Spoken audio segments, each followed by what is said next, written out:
Hello everybody, hope you are well on this Super Sunday. Matthew and I will be doing a video later on the Super Bowl, but because I'm a Bronco fan since 1983, I'm old as you can tell. I wanted to do a little bit of video, my opinion on what I think about the Sean Payton hiring and what it means for the team. First off, it should mean a lot for Russell Wilson. Russell Wilson had an absolutely atrocious year last year. He was one of the bottom 5 quarterbacks in the NFL. He was terrible. Threw picks, he really struggled under a coaching regime of Nathaniel Hackett, which was really bad. Now with Sean Payton in there, he made some comments that he's going to go back and look at all of Russell Wilson's throws on the season, see what he could have done better with some of the reads, what he was thinking, and talk to him about it.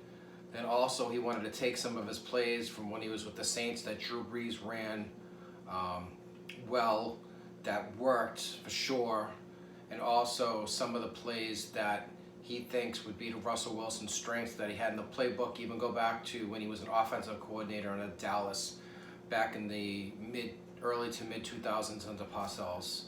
Now, background on Sean Payton is the main thing that he learned before he became head coach of the Saints is he learned out of Parcells. Bill Parcells was a wonderful coach in the NFL, and he basically is the one that Belichick learned under way back in the 80s and early 90s. Well, 80s, 90s with the Patriots a little bit, etc. Peyton's a no-nonsense guy. Guys are going to follow his rules. They're going to conform to the program or they're going to be gone. That's it. End of story. There's going to be no free rides with them. You want to go, you're going to be part of the program so you can win, which he proved from the Saints. I believe he has 150 coaching wins in the NFL.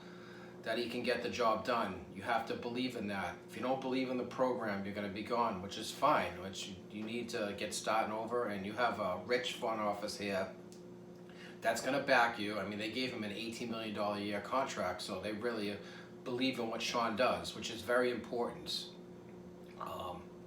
I believe they can do it. I'm not saying they're going to get up to the Chiefs next year. That'll take time. They might never get to the Chiefs. I'm just hoping they can achieve 10 wins, maybe 11 at some point, be a playoff team, see where you can go from there. With the 3 wild cards in the NFL, at least you got a shot at it. It might not take too long, but they got a long way to go. There's a lot of teams blocking them. In their own division, they have the Chargers blocking. They don't have a lot of talent. They just happen to be choke artist teams. Justin Herbert, I love as a quarterback. I wish he was my quarterback going forward as a young guy who's got supreme talent. Anyways, back to the Broncos.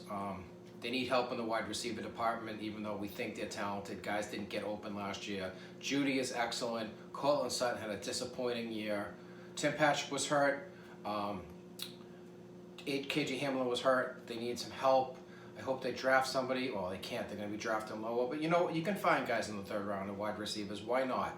It's not like it's... As long as you have some ability... if you have some speed, Sean can probably teach you. I don't think he drafted wide receivers all that high when he was with the Saints, but I couldn't tell you going back that far. Defensively, they have good secondary with obviously Patrick Surtain too, who got 1 All-Pro this year, was excellent. Simmons, 2nd team All-Pro, so their back is really good. Barrett Brown did a good job as the linebackers. They could use some help, obviously losing Von Miller a couple of years ago. And they traded away Bradley Chubb, which actually helped in the trade for Peyton, which I'm great, because Bradley Chubb to me is absolutely overrated. I think he had 10 sacks once.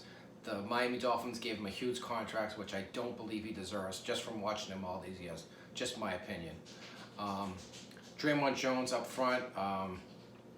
Guy from the Cowboys, I can't remember his name, that was always injured last year. Hopefully he comes back. He's getting Randy Gregory. He's getting paid a lot of money. Needs to come back.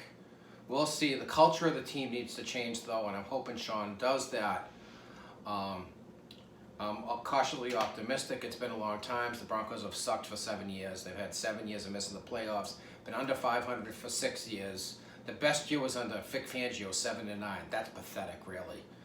I mean, obviously, Houston from 1983 through 2015, they had a couple bad years, but a lot of 12 and 4s, some 13s, even a couple of 14s, 3 Super Bowl wins over that time. Yeah, they lost the Super Bowl in 13 when they got blasted, but they were a contender most of these years, and they're always fun to watch.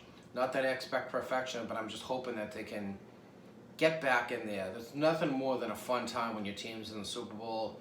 I've seen the Broncos be there 7 times over the years. Elway with 5, Manning with 2. They won 3 and 4, so it's not perfect, but a couple of really ugly games, but some wonderful games against Green Bay, wonderful game against Atlanta, and wonderful game against Carolina, who nobody expected them to win. Where they smashed the crap out of Cam Newton. Where DeMarcus Ware and Von Miller were awesome. Von Miller won MVP. Loved the sacks in the game, the pressures. And DeMarcus Ware, who I'm so happy he got into the Hall of Fame over the weekend. He absolutely deserves it. He was a great Bronco. Obviously, Cowboy was the main part of his career, but he was a great Bronco, and I really enjoyed him. And I enjoyed that time too, because the game before they beat the piss out of Tom Brady. It was awesome, smashing him around. The Patriots, awesome team all the time. But in the playoffs, Tom Brady 1-3 in Denver. So yes, Brady's the best quarterback of all time, but Denver at least gave him some problems, which I liked. But obviously, it's hard to compare. You have to tip your hat to Brady, what he's done. Who knows if he's going to come back? You never know with him. But he didn't have a good year this year, but I respect all he's done. He had some of the most amazing comebacks. The 20-3 game against Atlanta. The last second game against Seattle when he brought them down, and the pickoff by Malcolm Butler, etc. Obviously, going back to the Rams Super Bowl when he was young. Carolina Super Bowl when he brought them back. He was always clutch. The Giants were his kryptonite, basically. And today, Philadelphia Eagles beat him as well, too. In a game that he played good in, and Philadelphia just played better offensively. And there was a big fumble at the end of the game. Anyways, I rambled on, not always about the Broncos. I hope you enjoyed the insight. Appreciate you watching. Hope you have a great Super Bowl Sunday. Little later, Matthew and I will do some video if he's up to it. If not, it'll just be me. Take care. God bless.